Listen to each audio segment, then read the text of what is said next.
Yeah, there's a Yep. flag. Yeah, there's all kinds of stuff. Yeah, well, how could you tell?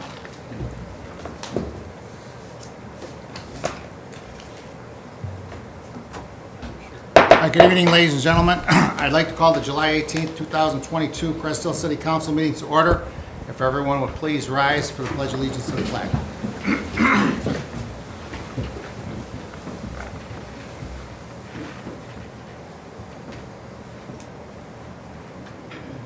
I pledge allegiance to the flag of the United States of America and to the republic for which it stands, one nation, under God, indivisible, with liberty and justice for all.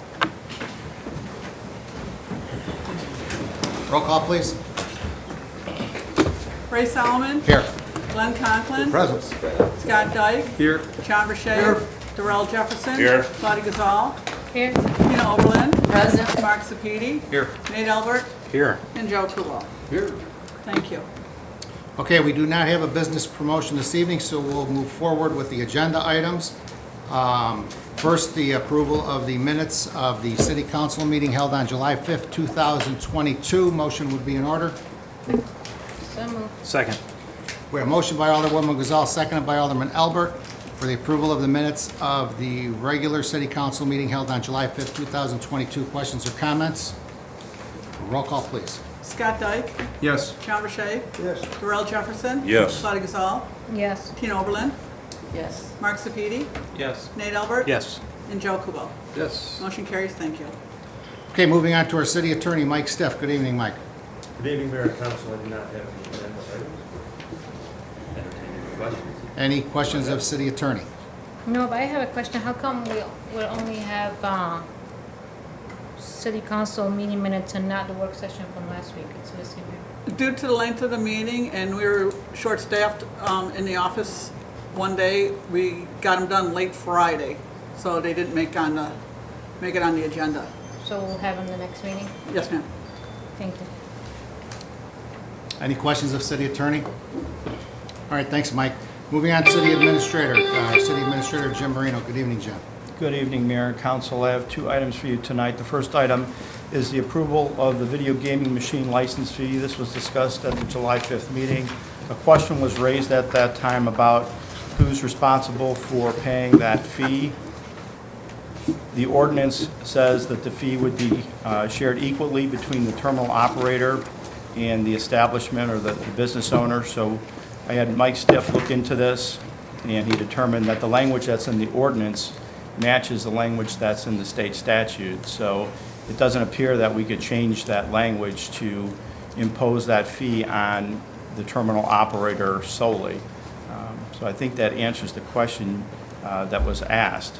So it looks like the fee is going to, the language in the ordinance is going to have to stay the way it is, where the fee would be shared equally. And we are still proposing that the annual fee be $250 per year per video gaming machine. So move as presented. Second. We have a motion by Alderman Albert, seconded by Alderman Sepiti, for an ordinance amending Title II of the Administration and Personnel, Chapter 26, an ordinance pertaining to the license and regulation of the video gaming for the city of Crest Hill. Questions or comments? No, just thank you for looking into that for us, Jim. Appreciate that. Roll call, please. Joe Kubo. Yes. Scott Dyke. Yes. John Vershey. Yes. Darrell Jefferson. Yes. Claudia Gazal. Yes. Tina Oberlin. Yes. Mark Sepiti. Yes. And Nate Albert. Yes. Motion carries. Ordinance 1916.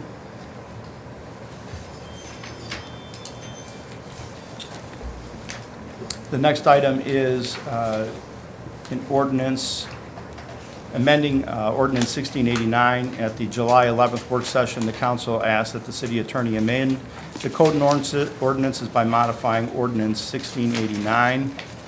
He prepared the ordinance with the changes that were requested, and that's in your packet. As I indicated in my memo, I would recommend that the council take no action on this ordinance for the reasons I stated in my memo.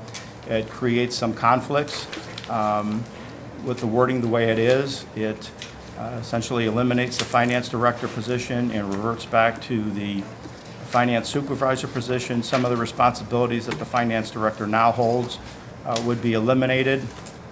including overseeing the property tax rebate check program, management and compliance with GFOA criteria, and submission of the annual tax levy. So for these reasons, I would not recommend any action be taken on this ordinance. Mayor, I'd like to make a motion to table this. I came in on Friday to listen to the tape, and it was unavailable because they were still working on the minutes, and I just have several questions on this. And I don't really quite see the urgency of it being passed tonight. Therefore, I'd motion that we table it. I'd like to see it tabled as well. Same reasons. Is the attorney, did you look at this?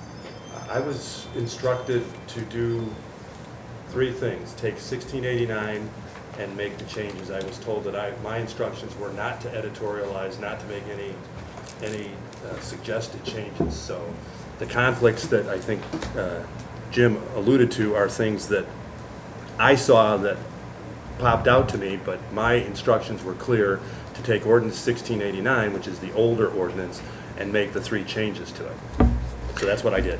There are a couple things that would make that, and I really appreciate your sticking to the letter, because our concern was things getting all sideways as they sometimes do. So, some really great catches there. One thing is that, I'd pulled up an ordinance from the website, what was our most current there. And it seemed funny at the time that we're using finance supervisors, so that's the verbiage that I used in there. So as far as like those 4 bullet points, we could make a text amendment to that, going from finance supervisor to finance director. That eliminates that issue. Certainly missed the other duties that were on that.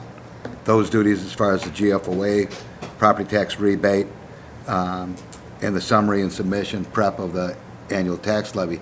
Those are obviously things that could be simply added to the list of duties. On bullet point number 2, again, that's just simply a text amendment from finance supervisor to finance director. As far as the conflict goes, my recommendation would be change the text on that one, which is what gives the authority to the city administrator to supervise. We can change that to read simply performing other duties as assigned, or on top of that could be by the city administrator in cooperation and coordination with the city treasurer, or just simply take out by the city administrator. That's one way that could be solved. And then the only other thing I have that's maybe kind of what you revealed in the thing is that under that chapter 2.22 in the Code of Ordinances, in our municipal code, we have, we're quite unique relative to other towns and how they handle the direction of the city administrator or city manager, depending on whether it's a village or a city. And, my fear has been that transfer of information. We have a situation where you could have a director of finance report to a city administrator something they felt relevant to share with council. If that city administrator perhaps chose to do so, to share that, and then was in consultation with the mayor, our city ordinance regarding the city administrator gives hugely broad and singular direction of the city administrator to your mayor. City council is extremely secondary in any authorizations, any direction that the city goes. So, maybe, on your recommendation there, as far as that conflict there could be resolved by looking at that city ordinance and maybe having something that's more similar to other ones, because currently city council has relatively very, very little authority to direct the city or the city administrator. You could have a situation where administrator may choose to want to share information, finance in particular in this case, but if you're acting mayor, and I'm using not people, I'm using titles, is that or positions, you could have a mayor choose not to share that information or say that I don't think that's relevant for city council. And if that were the case, your mayor has sole authority to discharge that individual, the hiring, firing. I mean, it gives really, really broad authority. And I think that's, you know, in addition to maybe consideration of those amendments to this ordinance, that maybe you take a look at that one and see what city council feel is relevant to how you choose to operate the city. But I pulled up 5 municipal ordinances, and none of them are anything like yours. And the first 5 all had either direction of the city administrator by city council, by majority of council and the mayor and city council. So, you know, I guess that's something I'll leave to you. So relative to this one, those are changes maybe I'd like to see entertained, if that's your desire. And then, again, for that conflict where it goes under the city administrator, that's something that perhaps you look at as in total. So if that were your direction, I'd ask to direct the attorney to do your wishes in regard to that ordinance, and then you choose whether or not you want to look at the So ordinance I guess, regarding that. just to kind of piggyback off you, Glenn, there's a lot of unanswered questions with this, and I don't really see the urgency in passing it tonight. Therefore, that's why I made the motion. Yeah, we're not gonna pass it tonight, but we still have some questions. Since the attorney is not in the work session, he wasn't here last work session, and we were told last meeting that he's not available on the work session night, so. But you mentioned something, Mike, that you were instructed by the city administrator and the mayor. When you say instructed, what do you mean with that? Can you define that? Well, I was asked to do an Okay. ordinance modifying ordinance 1689. I think part of the confusion is 1689 was the first ordinance. The second ordinance happened to be 1869, so I think that if you look at them, I don't know what, so my question was, do we want to amend 1869, which is the most current version of our ordinance? And the answer was, the council didn't want me to do anything but to do what I was told to do. And my instructions were that I was to amend 1689, and then I think it was a document that you generated, Glenn, that Jim sent to me that said, ordinance 69, amend it, and it had what you wanted amended. So I basically took 1689, I dropped it in, made the changes. Instead of 1869, I made the changes to 1689. So we can put both of them on the agenda, and are you gonna be available for next work session? I'm available, somebody from my office, usually me, would be available for every work session. My understanding was that, you know, as needed, I would be here, just to save the city some extra, you know, money and Correct, fees because for we having me need- sit we at need, every work session. So I thought it was just on an Right. as-needed basis, so. We need a legal opinion on what's happening, if it was doable before, why it's not doable now. And just for the record, I mean, you work for the city, not just for the mayor and the city administrator. You are paid by city taxpayer money, just for Yes. the record, correct? Yes. Okay, so, can we have them to the next meeting? And I want to apologize. I was very adamant that these changes be made that way to that thing. And in making that direction, that I didn't want any clownery occurring, for lack of a better term. Is clownery in the dictionary? It may be, and I hope that I'm not guilty of clownery. No. I would never accuse you of that. But I guess to the best of your knowledge. But I guess the thing is it clear what the desire is now? And then you could codify that I could. into a draft we form could- for council's consideration? We could make the exact changes that were suggested to ordinance 1869, which is the most recent from September of 2021. When Lisa came on, you did a couple of things with ordinance 1869. Okay. You changed the title from finance supervisor to finance director. You added 3 new duties, and we cleaned up that one typographical error that you suggested. Yep. Instead of 941%, it was 941 apostrophe S. Those are the changes that were made in September of 2021 by ordinance 1869. So I could take your suggested changes and make them to ordinance 1869, which is the most current version, which would be to keep 3 additional duties in, which would be to change to not change the title, keep the title Finance Director, and to add the 2 sections regarding the creation of a fund, the monitoring of that fund, and the reporting of changes or overdrafts on that fund to the council. I can make all those changes to 1869. The one other issue would be the very last duty was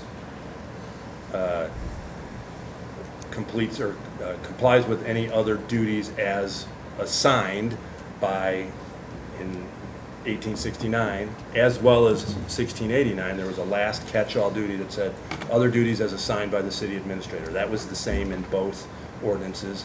The reporting directly to the city administrator was the same in both ordinances.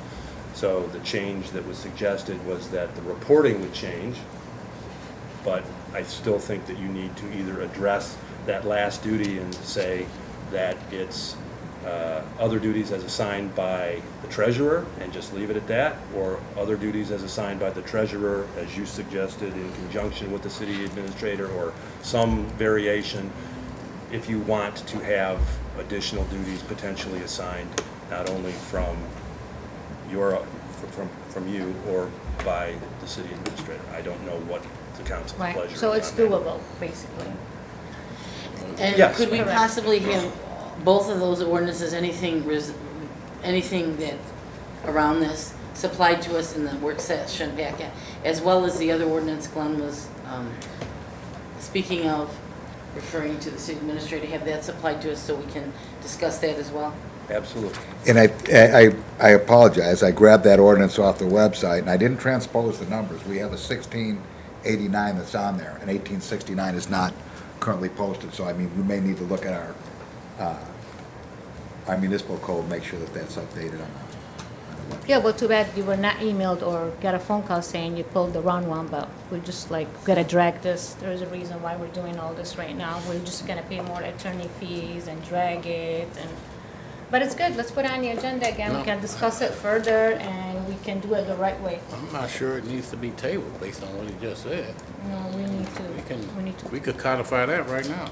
If you're clear on what Glenn was suggesting, if you're clear on those, could it be voted on tonight with those, pending those changes? I don't see any reason why you couldn't vote on it with those changes. I don't know whether you'd feel more comfortable seeing it. I mean, I'm comfortable with whatever the majority of council wishes. Can somebody just try to explain to me what the urgency is behind this ordinance change? I don't think it's- particularly see a house on fire. I mean, I guess I look at it when I saw it on the agenda, when you brought it up at the last meeting, you know, honestly, sitting here, I didn't know what 1869 was or 1689 was. And you wouldn't have been able to find 1869. And it was kind of vague information in the packet as well, in the email that we received. So it just, again, I'm just trying to figure out the urgency behind it getting passed tonight. That's why I made the motion to I table. think what we're asking for is to get information and transparency and from stopping certain information being given to the council. That's what we're looking for. Glenn, how do you feel? Would you rather look at the work session and then vote at the next meeting? Or would you rather pass it tonight? I think the instruction's clear. Perhaps we put it on the next regular session for adoption and do a cursory review of it or in-depth review of it over the following week. We don't need to discuss any further at a work session, I don't believe. If the language suits your desires, then it doesn't matter whether we adopt it in 2 weeks or now, I guess. We'll work through any issues we'd have now. Well, then we'll table it now, we're on work session. I think that's table now for adoption at next regular session I'll make that a with motion. with amendments if there. Where's the motion? It's already, There's already a we're motion on one the and table. two. Nate and Joe, yeah. You have to vote on the motion on the floor. To table. Okay, we have a motion to table by Alderman Albert, seconded by Alderman Kubal. Questions or comments? Roll call. John Verche, Yes, Darrell Jefferson, No. Claudia Gazal, Yes. Tina Oberlin. Yes. Mark Sepiti, Yes. Nate Albert, Yes. Joe Kubal, Yes. and Scott Dyke. Yes. Motion carries, thank you. Are you gonna make your motion now, John? Make a motion for what? Can you make a motion to put it on the next agenda? John, are you gonna make the motion again to put on the next agenda? She's asking. Oh, okay, I'll make that motion, I'll Doug. second it. Motion by Alderman Verche, seconded by Alderperson Oberlin, to have this on the July 25th work session. Questions or comments? Roll call. Darrell Jefferson, Sure, yes. Claudia Gazal, Yes. Tina Oberlin, Yes. Mark Sepiti, Yes. Nate Albert, Yes. Joe Kubal, Yes. Scott Dyke, Yes. John Burchett. Yes, Motion carries, thank you. Anything else, Jim? No. Any questions of City Administrator? Is there any way we can get that fireworks in the next work session? I had asked for it the last one, it didn't get on, so I was just wondering if we could get that on for the next work session. Sure. I Thank can you. report to you on the research that I was asked to do. If you want. I can give you that for, it's ready to go, that's my point. We don't have to do it tonight, but in the next session, I did the research. You asked me to check how high we can go on fines, et cetera, so I did that. So Okay. it's already done. So Okay. next agenda is fine. I know you said we have till next 4th of July technically to get something on the books, but I actually had time and I did it, so. Okay. Thank you. Okay, any other questions, City Administrator? yeah, how are we making out with that list, that late person's name I gave you, but Rusty Water? How are we making out with that? I gave that about 3 weeks ago. The rusty water? Yes, I did. I took it to the desk and handed you the two wash rags. I said, told you where it was and all that. How are we doing on that? Mark, I asked Mark to look into it. So we've tried to reach out to Mr. Pepper multiple times to give him his towels back, but his phone number is disconnected. We did try to go over there, but we have not made contact. We flushed that hydrant. That's on a bi-monthly schedule to be flushed down there, because we did have another complaint as well, so it's on the calendar to be flushed bi-monthly. But unfortunately, I cannot give, I have some some of the die tabs. I have not been able to reach out, get a hold of Mr. Pepper. The number we have on file for him is disconnected or no longer a real number. So we tried to go over there, but I don't want to put random towels in a mailbox because he's in an apartment. So if you have a better contact, I'd be happy to call him. But the number we have, it just says this number's been disconnected. So, but we are flushing the hydrant bi-monthly to try to keep it's not a dead end. So we do, whenever we get these complaints that are on known dead ends, we try to get the water flowing as much as humanly possible. Don't we have a number for them on the computer? That's where I got the number that we have on the computer was the disconnected number. Next time I'll see them, get your phone number for it. All right, thank you. Guys, in the run happy. Okay, thanks, Jim. Moving on to Public Works Department, our Director of Public Works, Mark Seifert. Good evening, Mark. Good evening, Mayor and Council. I have nothing on the agenda this evening, but I'd have to entertain any questions you may have. Questions of Public Works? All right, thanks, Mark. City Engineer, Ron Wiedemann. Good evening, Ron. Thank you, Mayor. I do have 3 items for you tonight. The first item, there's a memo in your packet that explains the reason for a ordinance supplementing the appropriation ordinance. The action we're looking for tonight from council is approve an ordinance supplementing the appropriation ordinance for fiscal year beginning May 1st, 2022 and ending April 30th, 2023 to provide professional design engineering services for the preparation of design plans and bid documents for the city center roadway and pedestrian roadway lighting system in the amount of, that should be $56,150, extra zero there. I can entertain any questions that council might have. Motion would be in order. You said this is just for the lights? This is for the design engineering services for the roadway and pedestrian lights. We approved the style of lights, I think maybe about a month or so ago. So now this is just to get the bid documents out so we can get it out for bid. I do have an estimate in there about 1.1 million is what we think it's going to cost, but until we get the design done, we'll get you a finer number once that's all completed. Okay. Motion would be in order. So moved. Second. We have motion by Alderwoman Gazal, seconded by Alderman Albert for an ordinance supplementing the appropriation ordinance for the fiscal year beginning May 1st, 2022 and ending April 30th, 2023 for the city of Crest Hill, Will County, Illinois, for the, to provide the professional design engineering services for the preparation of design plans and bid documents for the city center roadway and pedestrian roadway lighting system in the amount of $56,150. Questions or comments? Roll call, please. Tina Oberlin, Yes. Mark Sepiti, Yes. Nate Albert. Yes. Joe Kubal, Yes. Scott Dyke, Yes. John Rashay. Yes. Darrell Jefferson. Yes. And Claudia Gazal. Yes. Motion carries. Ordinance 1917.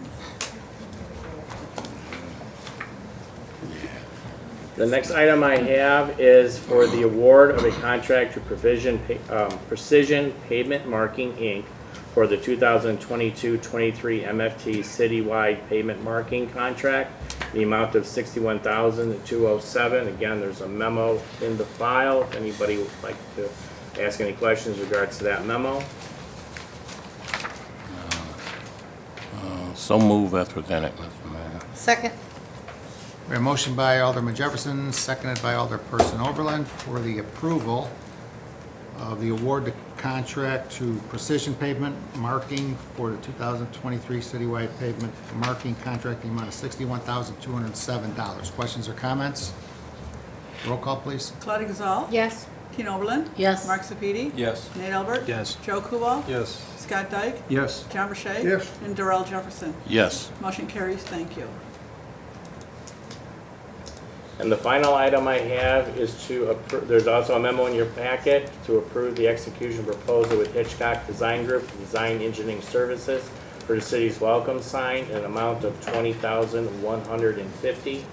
And this is the design work that for the welcome signs, the primary and secondary discussed at the last workshop. So moved as presented. Second. Motion by Alderperson Oberlin, seconded by Alderwoman Gazal for the approval of the execution of the proposal with Hitchcock Design Group for design engineering services for the city welcome signs in the amount of $20,150. Questions or comments? Mayor, I just got a couple of questions. Again, apologize for not being at the work session and not being able to listen to the tape, but, so there's two different things that are discussed, the welcome signs and then there's the digital signs that were discussed. Are we working together with these? Is some of the locations where we're thinking about putting these signs could also be a digital sign? Yeah, I can answer that question for you. There are 4 locations that were discussed for the digital sign. One is at Weber and City Center Boulevard. Another one is at Len Kabinski and Caton Farm. And the 2 other locations that were discussed were locations of primary welcome signs that we already had in our plan. One was at Theodore and Gaylord, and the other one was at Renwick at the Bend, so we cut the Lewis University property. But if you're coming from 53 heading west, you got that first bend right in there. So we are working with the digital company to finalize those 4 locations. So 2 of those locations were not included in that proposal that you had, hoping that we finalize the digital locations and we wouldn't need to do actual plan or actual signs at that location. The one that I just thought of in my head is the one at, the proposed one at McGilvery and Weber. To me, it seems like a good place for a digital sign. That, I mean, we can talk more about that, but that was looked at actually by the company, and it's not a location they prefer. They prefer the location at City Center Boulevard. That one's really close to the one that Bolingbrook has, and there's no light at that location, so there's no. Not Bolingbrook, Romeoville. I'm sorry, Romeoville. I'm sorry. The Romeoville, you got the one there at Renwick.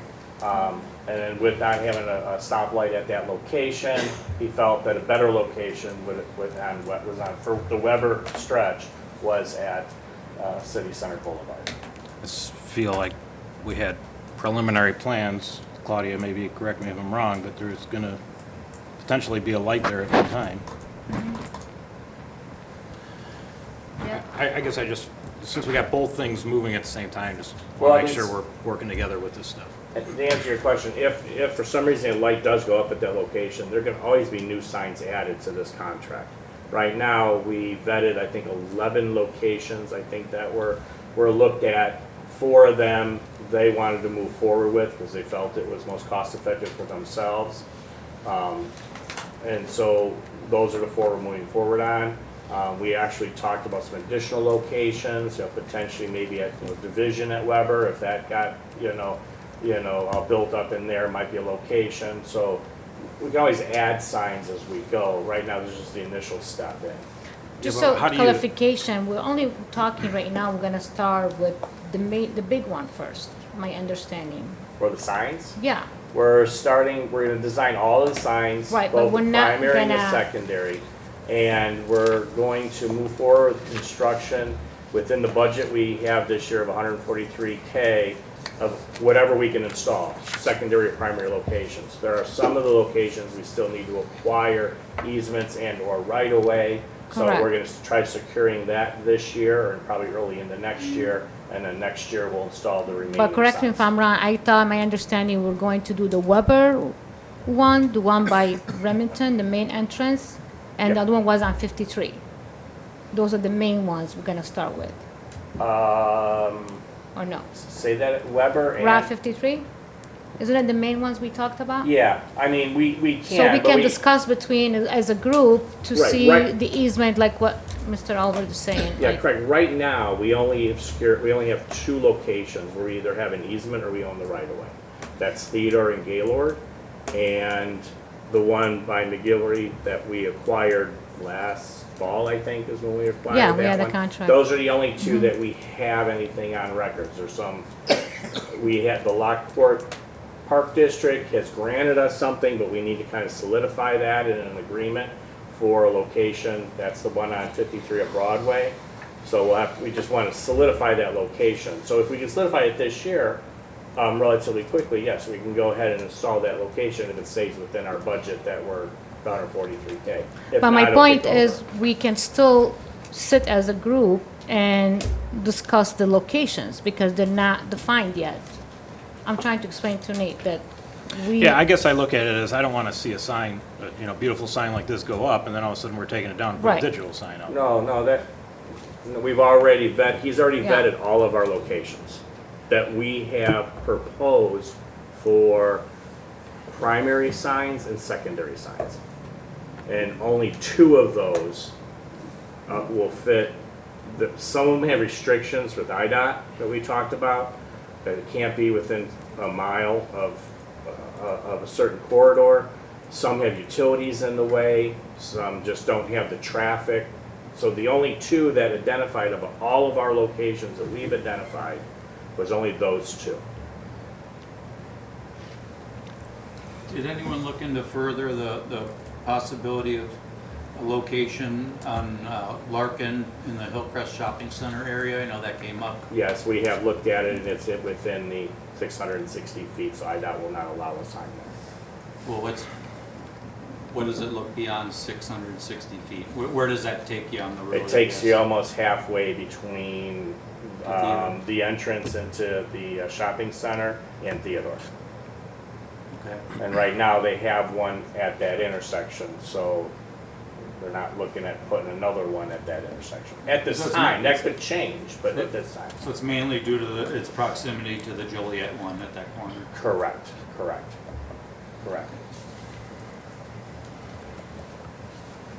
Did that answer it, Nate? Yeah. But yes, I am coordinating all of our locations with this digital, because I want to do the same thing. I do not want to have a sign put up and then we not take it down. Yeah, I mean, I guess I just look at that specific one, and it'd be a great place for a digital sign, and I just don't want us to put this sign up and then take it down and put a digital one if a light ever goes up or whatever. Just, trying to be proactive. Something like this. Understand? For the one at the proposed digital sign at Gaylord and Theodore, Yes. did the city happen to reach out to the Forest Preserve at all, since they? We haven't moved any forward yet on anything yet. No, I just mean as far as, how do they feel about that if we put a digital sign there? No, we have not, since that would be in our right of way, but we can do that if you direct us. I'm just, because it'd be lit and digital, it's a wildlife area and a lot of native wildlife, if that would have any effect that they would be concerned about from the property owners, because that's a I can reach out to them. designated wetland and wildlife area. If you could, I'd appreciate it. Okay, we do have a motion and a second, so I'd ask for a roll call. Mark Sepiti, Yes.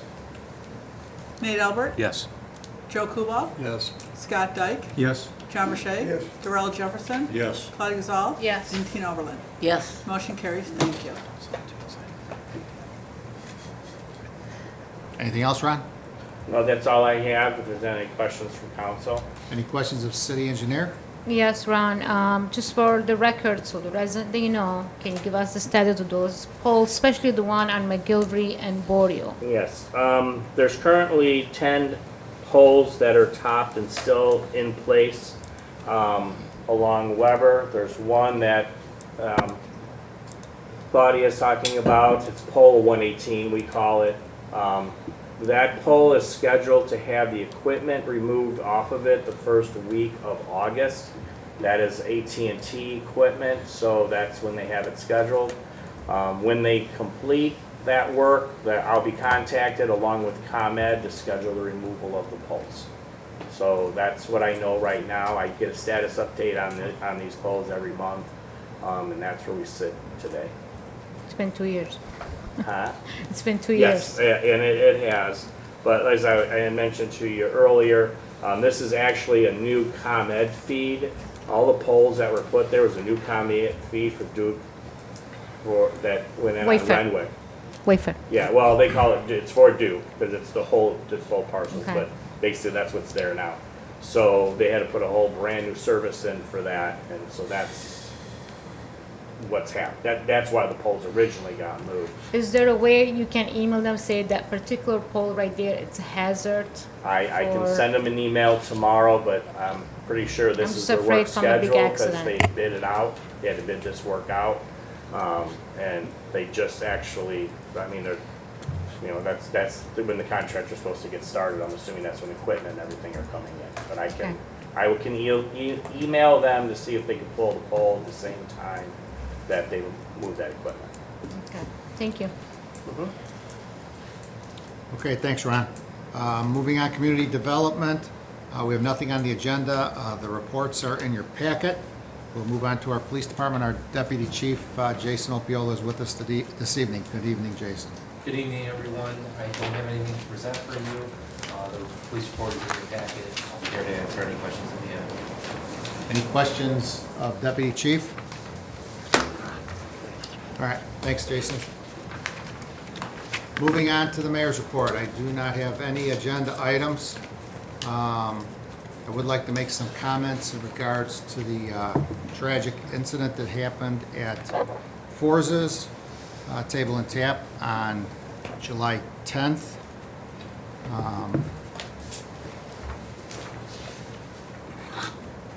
Their license was suspended on July 10th after the incident occurred. This morning and afternoon, we had an informal meeting here at City Hall, a fact-finding meeting in reference to the status of the liquor license of Forza Table and Tap located at 1827 Knapp Drive. At the conclusion of that meeting, the liquor license holder, Mr. Cerna, voluntarily agreed to surrender his liquor license permanently. Mr. Cerna also declined the opportunity for a full evidentiary hearing. This option would not and does not affect his business license to sell food and non-alcoholic beverages at the establishment. He stated that he will probably just close the entire business for good. I will tell you that I was very disappointed, frustrated, embarrassed. of the incident that took place. 5 of our police officers were involved in the disturbance, which could have led to serious injury or even death of one of them. This by far was the most serious and the most egregious violation that I've had to deal with in my 14 years as mayor.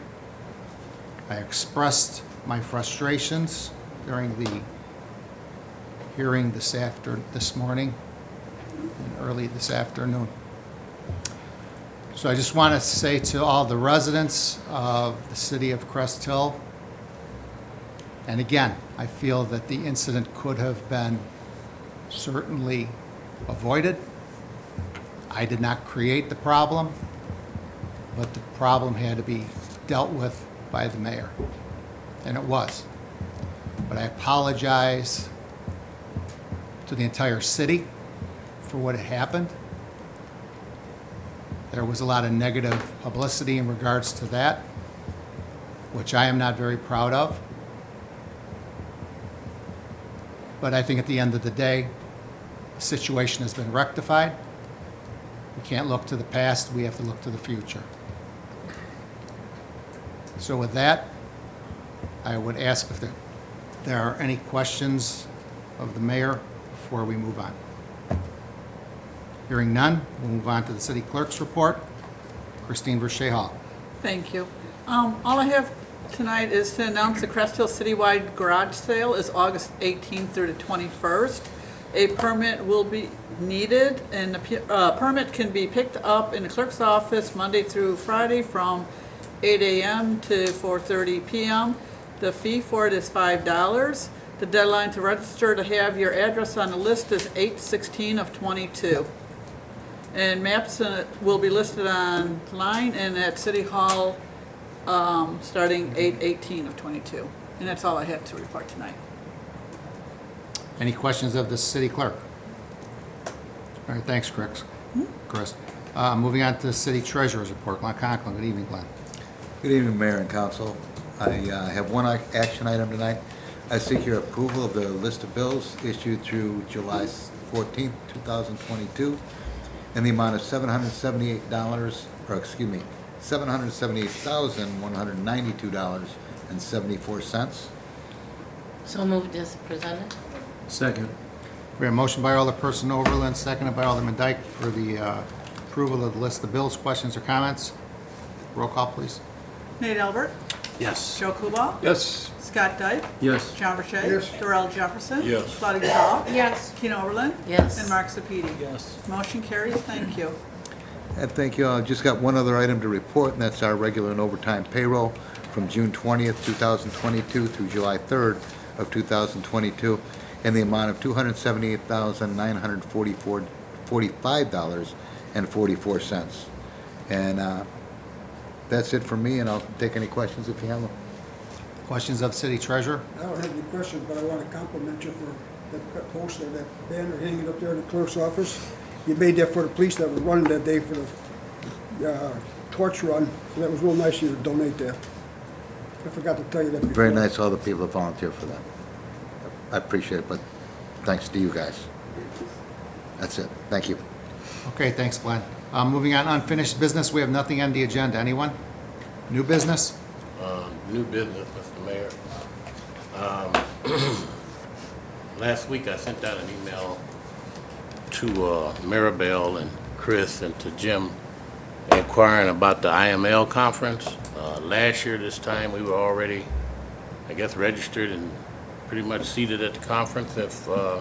But this year we're not hearing anything. The conference is in September. I did not get an answer from Jim in that email. I did get a response from the city clerk and from Maribel, and I'd like to know if we're still going to be able to attend that conference. Is there a reason? I thought that Maribel had sent out a notice to everybody? Maybe I'm mistaken? No? Nope. Okay. I think she's waiting for direction from, I think she emailed you and Jim, I believe, and she was waiting for direction on which way to go with it. missed it then.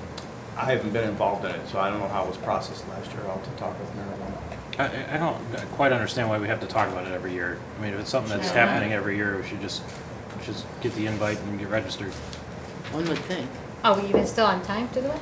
Yeah, it's not till, I believe, The 13th. middle or end of September. September 13th. I might make a suggestion regarding that as well, is that city employees are entitled to a per diem, and maybe something to consider if you approve that budget, that you're allowed the same privilege as a city employee. You're saying elected official too, or? Well, I'm suggesting elected officials or those invited to attend, which is generally some admin, city council, mayor, is that you be allowed a per diem for food and beverage similar or identical to what city staffers do when they're on convention or training. I believe we've had a policy for IML for elected officials for this conference for several years. I think we need to look at that one and kind of piggyback on that. Yeah, because the one before did not have any allowances for any expenses that would normally be allowable for an employee for any of the officials that are there. What I recall is that's parking, and... Parking, hotel, and the registration. Is covered by the city. Everything else is on the elected officials' Correct. account. Whereas if you were to send an employee to a conference or a training, there's a per diem involved. It's just pretty standard and customary in those kind of things. Maybe we could talk briefly at it at the next work session, just because I always was under the understanding that you could at least turn in, Uber receipts or something, because you pay for parking, that's fine, but you have to pay for parking when you leave the parking lot and go somewhere else, and it ends up costing more than an Uber does. So certainly think it's worth discussing further. So we're putting that on the agenda for next week, or? Yeah, we'll check with Maribel tomorrow and see what happened, and we can move on from there. If we need to bring it to the work session next week, we can certainly discuss it, and then have it for the next city council meeting. Committee liaison reports. Anybody? City council comments, positive city council comments, anything you'd like to share with any of your constituents? We'll begin with Ward 4 tonight. Alderman Kubal. Nothing to add at this time. Alderman Albert. Nothing tonight, Mayor, thanks. Alderman Sapiti. Nothing at this time, Mayor. Alderperson Oberlin. Nothing. Alderwoman Gazal. Just want to announce this coming Wednesday, we're doing a meet at the park for Ward 2 at the Renaissance Crossing. That will be Zauza Homes, located on Zauza Drive from 6 to 7:30 p.m. We have the police there, Public Works, with the mist station that I'm looking so forward to, Mark.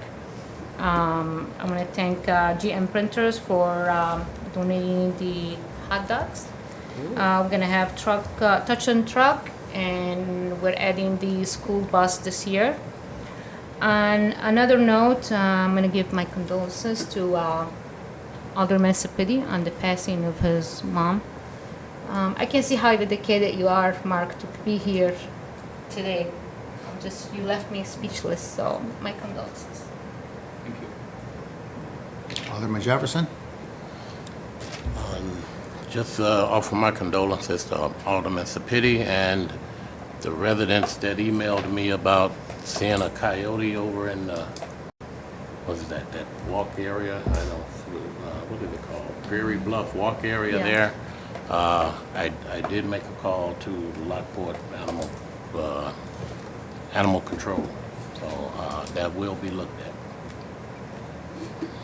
Alderman Verche. Nothing to this time. Alderman Dyke. I just want to offer my condolences to Alderman Sapiti on his loss. And happy birthdays to Ray and Tina. Thank you. 2 more Today? days. One early and one late, yeah. 2 more days. I got 2 more days. Happy birthday. Official Medicare. Public comment. Anyone like to address city council? Please step to the podium. State your name for the record. Your address is optional. Let the record show that no one has approached the podium. To our city attorney, Mike Stiff, is there a need for an executive session, Mike? There's not. Motion to adjourn, Mayor. Second. We have motion for an adjournment by Alderman Dyke, seconded by Alderman Verche. Questions or comments? Roll call, please. Darrell Jefferson. Yes. Bud Exall. Yes. Tina Oberlin. Yes. Mark Sepiti. Yes. Nate Albert. Yes. Joe Kubal. Yes. Scott Dyke. Yes. And John Rashay. Motion carries. Thank you. Meeting is adjourned at 7:50 PM. Thank you and good evening.